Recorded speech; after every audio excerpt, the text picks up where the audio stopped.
ఎన్నికలకు ముందు super six అనే ఒక మేనిఫెస్టోను ప్రజల ముందు ఉంచి అధికారంలోకి వచ్చిన తర్వాత చంద్రబాబు నాయుడు గారి నేతృత్వంలో కూటమి ప్రభుత్వం ఆ సూపర్ సిక్స్ అనే వాటిలో కీలకమైన వాటిని, మరీ ముఖ్యంగా 1, 2 ప్లేస్లో ఉన్న వాటినే ఇంటూ మార్కులు వేసి అటకెక్కించేశారు.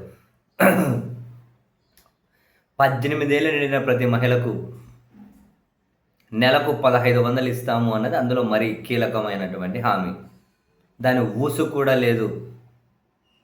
ఎక్కడైనా ఎవరైనా వాళ్ళను సూటిగా ఈ ప్రశ్న కనుక అడిగితే తప్పక సమాధానం చెప్పాల్సిన పరిస్థితులు ఏమంటారు? P4 అని పేదరిక నిర్మూలన పథకం తీసుకొచ్చాం, దీని ద్వారా అందరికీ మేలు చేస్తూ ఉన్నాం అని చెప్పి ఏదో చెబుతూ ఉన్నారు. అండ్ P4 అనే దాని మీద కూడా ఏవో మధ్యలో 1-2 పెద్ద కార్యక్రమాలు కానీ పెట్టారు. దానివల్ల ప్రయోజనం ఏంటి అన్నది ఇప్పటి వరకు అంతు చిక్కడం లేదు.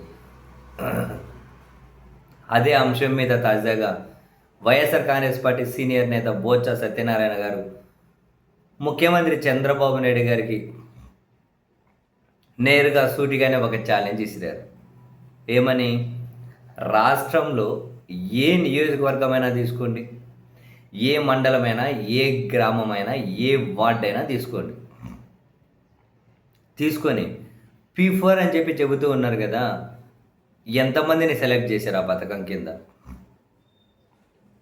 ఆ సెలెక్ట్ చేసిన వాళ్ళకు మీరు ఏం చేస్తామన్నారు, ఏమి ఇస్తామన్నారు? ఆ ఇస్తామన్న దానిలో ఒక 5%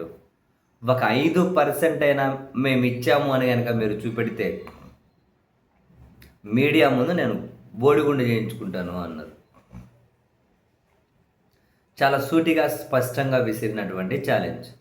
ఏ నియోజకవర్గమైనా పర్వాలేదు, ఏ ఒక వార్డుని తీసుకోమన్నారు అంతే. ఎంతమందికి ఇస్తా అన్నారు, ఏమి ఇస్తామన్నారు? ఒక 5% అయినా మీరు ఫుల్ఫిల్ చేసి ఉంటే ఇస్తామన్న దాంట్లో మరి ప్రభుత్వం ఇటువంటి ఛాలెంజ్ని యాక్సెప్ట్ చేస్తుందా? P4 అన్నది ఏంటి? జనరల్గా అది ఎట్లా పాసిబుల్? ఎవరో ఉన్నోళ్ళు లేనోళ్ళకి సాయం చేస్తే అది ఒక NGO సర్వీస్, ప్రభుత్వ విధి అది కాదు. మరి అదేం సూపర్ సిక్స్లో పెట్టలే. సూపర్ సిక్స్లో పెట్టిన హామీలు వేరు, వీళ్ళు దాని డైవర్షన్ కోసం ఎంచుకున్నటువంటి అంశాలు వేరు. అందుకనే బొత్స సత్యనారాయణ గారు అంత సీనియర్ నేత కూడా మీడియా ముందు నేను బోడిగుండు చేయించుకుంటాను, చూపించండి అన్నారు. ఇటువంటి ఛాలెంజ్లకు ఇంకో దానికో ప్రభుత్వం వీళ్ళు స్పందించరు. ప్రతిదానికి వాళ్ళ దగ్గర ఒకటే సమాధానం, వాళ్ళు విధ్వంసకులు, వాళ్ళు రాక్షసులు, వాళ్ళది రాక్షస పార్టీ, వాళ్ళది గొడ్డలి, బాబాయ్, చెల్లి, తల్లి, ఏంటి ఇవే. ఇంకా ప్రతిదానికి ఇదే ఏమంటారు, ఎదురుదాడి.